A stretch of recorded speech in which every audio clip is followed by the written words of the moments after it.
ଆକାଶବାଣୀ।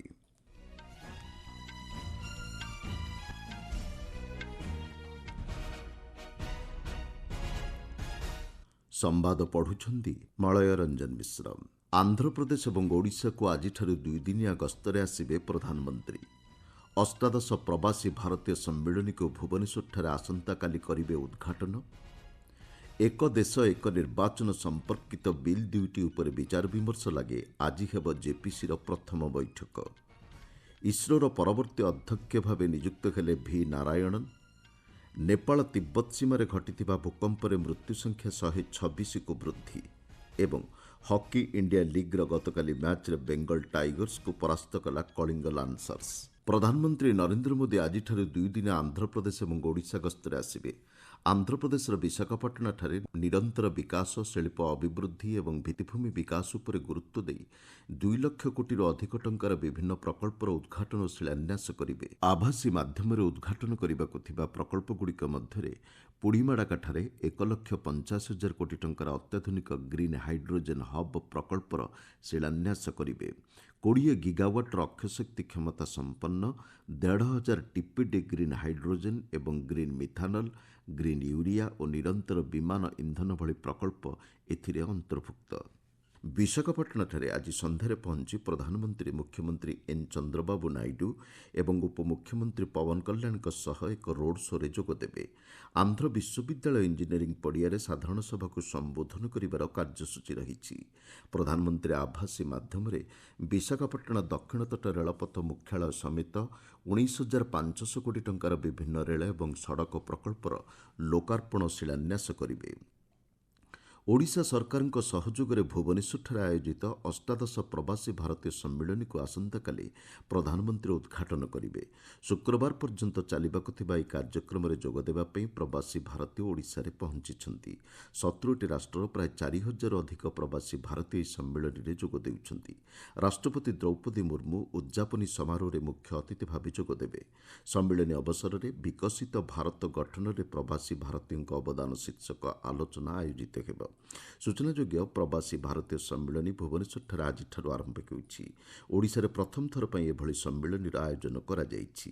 ରାଜ୍ୟର ସମୃଦ୍ଧ କଳା, ସଂସ୍କୃତି ଏବଂ ଐତିହ୍ୟକୁ ବିଶ୍ୱ ଦରବାରରେ ପହଞ୍ଚାଇବା ପାଇଁ ଏହି ସମ୍ମିଳନୀ ଏକ ଉତ୍କୃଷ୍ଟ ଅବସର ପ୍ରଦାନ କରିବ ବୋଲି ମୁଖ୍ୟମନ୍ତ୍ରୀ ମୋହନ ଚରଣ ମାଝୀ କହିଛନ୍ତି। ଓଡ଼ିଶା ଗସ୍ତରେ ଥିବା ବୈଦେଶିକ ବ୍ୟାପାର ମନ୍ତ୍ରୀ ଡକ୍ଟର ଏସ୍ ଜୟଶଙ୍କର ଗତକାଲି ପୁରୀ ଏବଂ ଭୁବନେଶ୍ୱରରେ ବିଭିନ୍ନ ପର୍ଯ୍ୟଟନ ସ୍ଥଳୀ ପରିଦର୍ଶନ କରିଛନ୍ତି। ଡକ୍ଟର ଜୟଶଙ୍କର ସପତ୍ନୀକ ଗତକାଲି ପୂର୍ବାହ୍ନରେ ବିଶ୍ୱପ୍ରସିଦ୍ଧ କୋଣାର୍କ ମନ୍ଦିର ପରିଦର୍ଶନ କରିବା ପରେ ପୁରୀ ଶ୍ରୀମନ୍ଦିରରେ ଶ୍ରୀଜୀଉଙ୍କ ଦର୍ଶନ କରିଛନ୍ତି। ପରେ ରଘୁରାଜପୁର ଐତିହ୍ୟ ଗ୍ରାମ, ଧଉଳି ଶାନ୍ତିସ୍ତୂପ ଏବଂ ଲିଙ୍ଗରାଜ ମନ୍ଦିର ପରିଦର୍ଶନ କରିଛନ୍ତି। 5 ଦିନିଆ ଓଡ଼ିଶା ଗସ୍ତରେ ଆସିଥିବା ଡକ୍ଟର ଜୟଶଙ୍କର ଆଜିଠାରୁ ଭୁବନେଶ୍ୱର ଜନତା ମଇଦାନରେ ଆରମ୍ଭ ହେଉଥିବା ପ୍ରବାସୀ ଭାରତୀୟ ସମ୍ମିଳନୀରେ ଯୋଗଦେବେ। ଏକ ଦେଶ ଏକ ନିର୍ବାଚନ ସମ୍ବନ୍ଧୀୟ 2ଟି ଯାକ ବିଲ୍ ଉପରେ ବିଚାର ବିମର୍ଶ ଲାଗି ଯୁଗ୍ମ ସଂସଦୀୟ କମିଟି ଜେପିସିର ଆଜି ପ୍ରଥମ ବୈଠକ ଅନୁଷ୍ଠିତ ହେବ। 39 ଜଣିଆ କମିଟିରେ ଲୋକସଭାର 27 ଜଣ ଏବଂ ରାଜ୍ୟସଭାର 12 ଜଣ ସଦସ୍ୟ ରହିଛନ୍ତି। ସଂସଦର ଆଗାମୀ ଅଧିବେଶନର ଶେଷ ସପ୍ତାହର ପ୍ରଥମ ଦିନ ସୁଦ୍ଧା କମିଟି ତାର ରିପୋର୍ଟ ପ୍ରଦାନ କରିବା ନେଇ ସମୟସୀମା ଧାର୍ଯ୍ୟ ହୋଇଛି। ସୂଚନାଯୋଗ୍ୟ, ସମ୍ବିଧାନ 129ତମ ସଂଶୋଧନ ବିଲ୍ 2024 ଏବଂ କେନ୍ଦ୍ରଶାସିତ ଅଞ୍ଚଳ ଆଇନ ସଂଶୋଧନ ବିଲ୍ 2024 ଉପରେ ବୈଠକରେ ଆଲୋଚନା ହେବ। ଦିଲ୍ଲୀ ବିଧାନସଭା ନିର୍ବାଚନ କାର୍ଯ୍ୟସୂଚୀ ଘୋଷଣା କରାଯାଇଛି। ମୁଖ୍ୟ ନିର୍ବାଚନ ଆୟୁକ୍ତ ରାଜୀବ କୁମାର ଗତକାଲି କହିଛନ୍ତି, ଆସନ୍ତା ଫେବୃଆରୀ 5 ତାରିଖରେ ମତଦାନ ସହ 8 ତାରିଖରେ ଭୋଟ୍ ଗଣତି ହେବ। ଏଥିପାଇଁ ଆସନ୍ତା 10 ତାରିଖରେ ବିଧିବଦ୍ଧ ବିଜ୍ଞପ୍ତି ପ୍ରକାଶ ପାଇବ। ବିଧାନସଭାର ସମସ୍ତ 70 ଆସନ ପାଇଁ ଗୋଟିଏ ପର୍ଯ୍ୟାୟରେ ମତଦାନ ହେବ। ଆସନ୍ତା 17 ତାରିଖ ପ୍ରାର୍ଥୀପତ୍ର ଦାଖଲର ଶେଷ ଦିବସ ଧାର୍ଯ୍ୟ ହେବ। ସୂଚନାଯୋଗ୍ୟ, ଆସନ୍ତା 23 ତାରିଖରେ ଚଳିତ ସରକାରଙ୍କ କାର୍ଯ୍ୟକାଳ ଶେଷ ହେବାକୁ ଯାଉଛି। ଭାରତୀୟ ମହାକାଶ ଗବେଷଣା ସଂଗଠନ ଇସ୍ରୋର ନୂତନ ଅଧ୍ୟକ୍ଷ ଏବଂ ମହାକାଶ ବିଭାଗର ସଚିବ ଭାବେ ଭି ନାରାୟଣନଙ୍କୁ ସରକାର ନିଯୁକ୍ତ କରିଛନ୍ତି। ଶ୍ରୀ ନାରାୟଣନ ଆସନ୍ତା 14 ତାରିଖରେ ଦାୟିତ୍ୱ ଗ୍ରହଣ କରିବେ। ବର୍ତ୍ତମାନର ଇସ୍ରୋ ଅଧ୍ୟକ୍ଷ ଏସ୍ ସୋମନାଥଙ୍କଠାରୁ ସେ ଦାୟିତ୍ୱ ନେବେ। ଶ୍ରୀ ନାରାୟଣନ ବର୍ତ୍ତମାନ କେରଳର ଭାଲିମାଲା ସ୍ଥିତ ଇସ୍ରୋ ଏଲ୍ପିଏସ୍ସିର ନିର୍ଦ୍ଦେଶକ ଭାବେ କାର୍ଯ୍ୟ କରୁଛନ୍ତି। ରକେଟ୍ ଏବଂ ମହାକାଶଯାନ ପ୍ରପଲ୍ସନରେ ତାଙ୍କର ପ୍ରାୟ 4 ଦଶନ୍ଧିର ଅଭିଜ୍ଞତା ରହିଛି। 1984 ମସିହାରେ ସେ ଇସ୍ରୋରେ ଯୋଗ ଦେଇଥିଲେ। ଆପଣମାନେ ସମ୍ବାଦ ଶୁଣୁଛନ୍ତି ଆକାଶବାଣୀରୁ। ନେପାଳ ତିବ୍ବତ ସୀମାଞ୍ଚଳରେ ସଂଘଟିତ ଭୂମିକମ୍ପରେ ମୃତ୍ୟୁ ସଂଖ୍ୟା 126କୁ ବୃଦ୍ଧି ପାଇଛି। ଚୀନ୍ ଗଣମାଧ୍ୟମର ରିପୋର୍ଟ ଅନୁଯାୟୀ ରିକ୍ଟର ସ୍କେଲ୍ରେ ଭୂକମ୍ପର ତୀବ୍ରତା 7.1 ଥିବା ରେକର୍ଡ କରାଯାଇଥିବା ବେଳେ ଏଥିରେ 188 ଜଣ ଲୋକ ଆହତ ହୋଇଛନ୍ତି। ନେପାଳ ସୀମା ନିକଟସ୍ଥ 10 କିଲୋମିଟର ଦୂରରେ ଥିବା ଜିଜାଙ୍ଗ ତିବ୍ବତ ସ୍ୱୟଂଶାସିତ ଅଞ୍ଚଳରେ ଏହି ଭୂକମ୍ପ ସୃଷ୍ଟି ହୋଇଥିଲା। ଜିଜାଙ୍ଗ ସହରରେ ବହୁ ଲୋକ ଆହତ ହେବା ସହ ବିଭିନ୍ନ କୋଠା ଘରଗୁଡ଼ିକ କ୍ଷତିଗ୍ରସ୍ତ ହୋଇଛି। ଟୋଙ୍ଗଲାଇ ଗ୍ରାମ, ତାଙ୍ଗସୁ ଓ ସହରାଞ୍ଚଳର ଡିଙ୍ଗରି ଅଞ୍ଚଳରେ ବହୁ ଘର କ୍ଷତିଗ୍ରସ୍ତ ହୋଇଛି। ପ୍ରଥମ ଭୂକମ୍ପ ପରେ ପରବର୍ତ୍ତୀ ଦୁଇଥର ଝଟକା ଅନୁଭୂତ ହୋଇଥିବା ଜଣାପଡ଼ିଛି। ଉତ୍ତର ଭାରତ ସମେତ ବିହାର, ପଶ୍ଚିମବଙ୍ଗ ଏବଂ ସିକିମ୍ରେ ଏହି ଭୂକମ୍ପର ପ୍ରଭାବ ଅନୁଭୂତ ହୋଇଥିଲା। ତେବେ ଭାରତରେ ଏହି ଭୂକମ୍ପ ଜନିତ କୌଣସି କ୍ଷୟକ୍ଷତି ହୋଇନଥିବା ସୂଚନା ମିଳିଛି। ଲୋକସଭା ବାଚସ୍ପତି ଓମ୍ ବିର୍ଲା 5 ଦିନିଆ ବ୍ରିଟେନ୍, ସ୍କଟଲ୍ୟାଣ୍ଡ ଏବଂ ଗୁଏର୍ନସେ ଗସ୍ତରେ ଯାଇଛନ୍ତି। ବ୍ରିଟେନ୍ର ହାଉସ୍ ଅଫ୍ କମନ୍ସର ବାଚସ୍ପତି ଲିଣ୍ଡସେ ହୋଏଲ୍ଙ୍କ ନିମନ୍ତ୍ରଣ କ୍ରମେ ଶ୍ରୀ ବିର୍ଲା ଗତକାଲିଠାରୁ ବ୍ରିଟେନ୍ ଗସ୍ତ କରିଛନ୍ତି। ଏହି ଗସ୍ତ ଅବସରରେ ସେ ବ୍ରିଟେନ୍ର ଉଚ୍ଚସ୍ତରୀୟ ନେତୃବୃନ୍ଦଙ୍କ ସହ ଆଲୋଚନା କରିବାର କାର୍ଯ୍ୟସୂଚୀ ରହିଛି। ବିଆର୍ ଆମ୍ବେଦକର ସଂଗ୍ରହାଳୟ ପରିଦର୍ଶନ କରିବା ସହିତ ମହାତ୍ମାଗାନ୍ଧି ପ୍ରତିମୂର୍ତ୍ତିରେ ପୁଷ୍ପମାଲ୍ୟ ଅର୍ପଣ ଏବଂ ବ୍ରିଟେନ୍ରେ ଥିବା ପ୍ରବାସୀ ଭାରତୀୟଙ୍କ ସହ ମତ ବିନିମୟ କରିବାର କାର୍ଯ୍ୟସୂଚୀ ରହିଛି। ସେହିଭଳି ସ୍କଟଲ୍ୟାଣ୍ଡ ଏବଂ ଗୁଏର୍ନସେ ଗସ୍ତ ଅବସରରେ ଶ୍ରୀ ବିର୍ଲା ସେଠାକାର ଉଚ୍ଚସ୍ତରୀୟ ନେତୃବୃନ୍ଦଙ୍କ ସହ ବିଭିନ୍ନ ଦ୍ୱିପାକ୍ଷିକ ପ୍ରସଙ୍ଗ ନେଇ ଆଲୋଚନା କରିବେ। ଗୁଏର୍ନସେଠାରେ ଶୁକ୍ରବାର ଦିନ ରାଜ୍ୟଗୋଷ୍ଠୀର ବାଚସ୍ପତି ଏବଂ ପ୍ରିଜାଇଡିଂ ଅଫିସରଙ୍କ ସମ୍ମିଳନୀ ଷ୍ଟାଣ୍ଡିଂ କମିଟି ବୈଠକରେ ଅଧ୍ୟକ୍ଷତା କରିବେ। ଏହି ଅବସରରେ ସେ ବିଭିନ୍ନ ଦେଶର ସାଂସଦଙ୍କ ସହ ସାକ୍ଷାତ ଆଲୋଚନା କରିବାର କାର୍ଯ୍ୟସୂଚୀ ରହିଛି।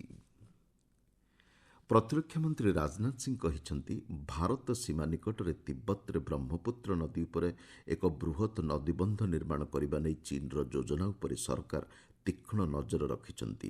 ଏହି ବନ୍ଧ ନିର୍ମାଣ ନେଇ ଚୀନ୍ ନିଜର ଯୋଜନା ସମ୍ପର୍କରେ ଘୋଷଣା କରିବା ପରିପ୍ରେକ୍ଷୀରେ ମନ୍ତ୍ରୀ ଶ୍ରୀ ସିଂହ ଏହା କହିଛନ୍ତି।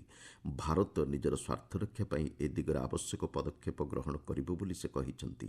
ଏହି ନଦୀବନ୍ଧ ନିର୍ମାଣ ଦ୍ୱାରା ଭାରତର ବ୍ରହ୍ମପୁତ୍ର ନଦୀତଳିଆ ଅଞ୍ଚଳଗୁଡ଼ିକର ଯେପରି ସ୍ୱାର୍ଥହାନୀ ନ ହୁଏ ତାହା ସୁନିଶ୍ଚିତ କରିବାକୁ ସରକାର ପଦକ୍ଷେପ ନେଉଛନ୍ତି ବୋଲି ସେ କହିଛନ୍ତି। ଉତ୍ତରପ୍ରଦେଶ ମାଧ୍ୟମିକ ଶିକ୍ଷକ ସଂଘର 57ତମ ରାଜ୍ୟସ୍ତରୀୟ ସମ୍ମିଳନୀରେ ଯୋଗଦେବା ଅବସରରେ ଆଗ୍ରାଠାରେ ପ୍ରତିରକ୍ଷା ମନ୍ତ୍ରୀ ଶ୍ରୀ ସିଂହ ଏହା କହିଛନ୍ତି।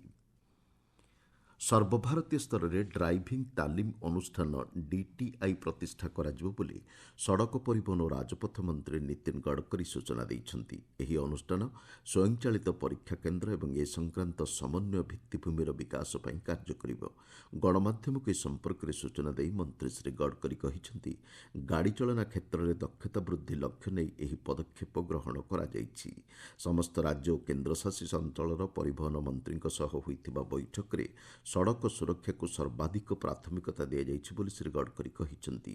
ସଡ଼କ ପରିବହନ କ୍ଷେତ୍ରରେ ପରିବର୍ତ୍ତନ ଆଣିବା ଏବଂ ଏ ଦିଗରେ ରହିଥିବା ଆହ୍ୱାନଗୁଡ଼ିକର ମୁକାବିଲା ନେଇ ବୈଠକରେ ବିସ୍ତୃତ ଆଲୋଚନା ହୋଇଥିବା ମନ୍ତ୍ରୀ ଶ୍ରୀ ଗଡ଼କରୀ ସୂଚନା ଦେଇଛନ୍ତି। ହକି ଇଣ୍ଡିଆ ଲିଗ୍ ପ୍ରତିଯୋଗିତାରେ ଗତକାଲି ଅନୁଷ୍ଠିତ ମ୍ୟାଚ୍ରେ କଳିଙ୍ଗ ଲାନ୍ସର୍ସ ବିଜୟୀ ହୋଇଛି।